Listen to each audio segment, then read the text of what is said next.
Right, welcome back everybody. This is our third and final video about modeling and similitude.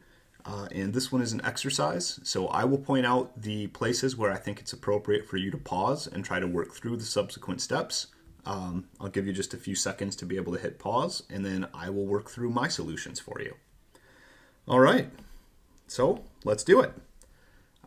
This exercise is going to be about a centrifugal pump. We'll cover turbomachinery later in the semester, but for your purposes, what you need to know is that the way that these types of pumps work is they've got an impeller, so sort of like a propeller on the inside, where fluid comes in through the middle, and that spinning propeller accelerates that fluid out. And in this problem, energy is added to the fluid. So think Bernoulli equation, for example. You're not adding energy typically in the form of velocity, so the same diameter of pipe in and out. You're not adding much energy in the way of vertical position. So the way that pumps tend to add energy is actually through a rise in pressure. And so we know for centrifugal pumps that the amount of pressure that they add to the fluid, that change in pressure, delta P, is related to the diameter of the impeller, capital D, the rate at which that propeller spins, omega, the fluid that we have moving through there, so we've got a density for the fluid, and the discharge moving through the pipe, capital Q. So our goal here is going to be to predict the behavior of a prototype based on a set of model results that are shown on the next slide. Now, before we go any farther, I want to just point out to you here, if you want more practice with your Buckingham Pi theorem, you should pause here and you should try and work through that Buckingham Pi theorem to recover the dimensionless variables. When we advance to the next slide, I'll have that relationship shown for you. All right, so those of you ready to roll means you have practiced your Buckingham Pi theorem or you have ignored my suggestions. Either way, let's keep rolling. So at the top of the screen, you can see the dimensional analysis results. So on the top right, I've written that non-dimensional relationship, and typically we would represent that with a phi to describe that, to show that it's a different relationship than the one that is dimensional. Okay, so you've got a couple of things given to you here. On the right-hand side, you've got this plot. It says model data obtained above it. And so this is a plot from a scale model. So we've run the model with a variety of discharges through it, QM for model, and we've measured the change in pressure, or the increase in pressure through the pump, delta PM on the y-axis. And you can see I'm writing on there in big, bold, orange letters, these are model data. So this is not about the prototype, this is about the scale model.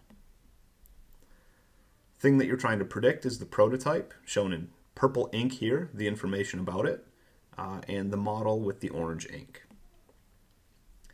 So going through and just identifying what are we actually given. Well, we're trying to make a prediction for a prototype. We're told that it's got a 12-inch diameter impeller, we're told the rotational speed, and we're told the discharge of 6 CFS, or cubic feet per second.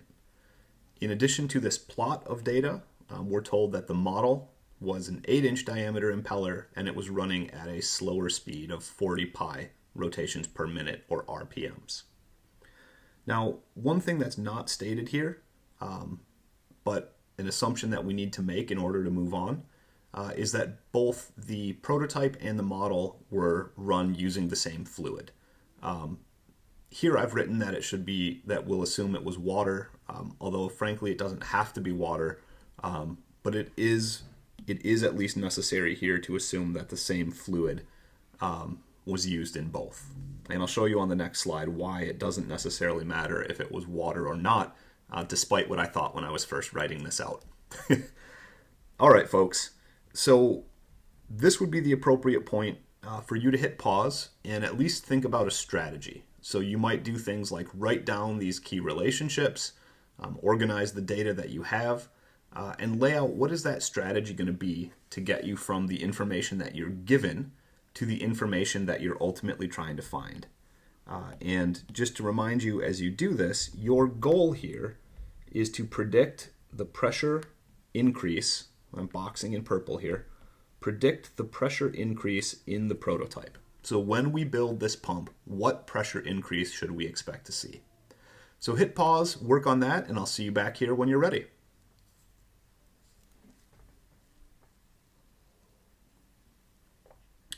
All right, team, welcome back.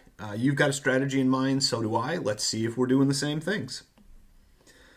So for me, I'm looking at the non-dimensional relationship, and I'm thinking to myself, all right, Adam, you're going to have to know more about the model, right? You don't know the flow rate that was used in the model that is likely to be important here. So that's something that I know I can get at, and I can get there using that pi term, pi 2, on the right-hand side of our non-dimensional equation. In other words, the discharge divided by the rotational speed multiplied by the impeller diameter cubed for the model on the left has to equal that same ratio for the prototype on the right. So just like we did in our previous example, we're going to go ahead and plug in values for the things that were given. And so you can see I've plugged in on the left denominator the rotational speed of 40 pi with units of per minute, because that was a frequency, that was rotations per minute, and a diameter of 8 inches for the impeller. On the right-hand side, I've plugged in the given flow rate as well as the rotational speed of 60 pi and the diameter of 12 inches. And so we can solve this out, and we find that for our model, we should be pumping 1.2 cubic feet per second. So that would be the model discharge that's representative or similar to what we're trying to predict for our prototype. Excuse me. All right, so this is the model Q that will yield informative results. So this is not what we were after. This is an intermediate step. What we're actually after is finding that delta P, and you can see I wrote delta PM at the top, and of course I meant delta P in the prototype. That's what we're actually after here. So we can use pi 1 to try and get there. Pi 1 for the model should equal pi 1 for the prototype. And as always, we can take those pi terms and we can plug in their definitions. So we've got the pressure drop on top, fluid density, the rotational speed squared, and the impeller diameter squared on the bottom. And subscripts for model on the left, subscripts for prototype on the right. So moving forward from here, let's plug in the information we know, right? Which is the information down in the denominator. We don't know anything about either pressure increase. And you'll notice I've done something here with density in that I didn't write it down. And so along the way, I recognized that since we made the assumption it's the same fluid. Now, I said water a few slides ago, but it actually didn't have to be. This could be oil, this could be glycerin, this could be propane, this could be any fluid really. That density term cancels. So what you can imagine that I've done here is I've multiplied both sides by density. So these two terms cancel out. Okay, so that's problem one. I dealt with density. But you might spy another problem here, which is that you've got one equation with two unknowns in it.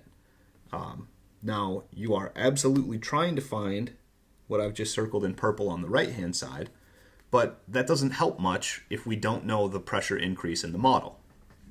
So if this was just a mathematical exercise, you'd be kind of stuck. You'd be looking for a second equation to solve. We don't exactly have a second equation here, but we do have a relationship. And so you can see that I've, again, plotted for you the model discharge on the x-axis versus the model pressure increase on the y-axis.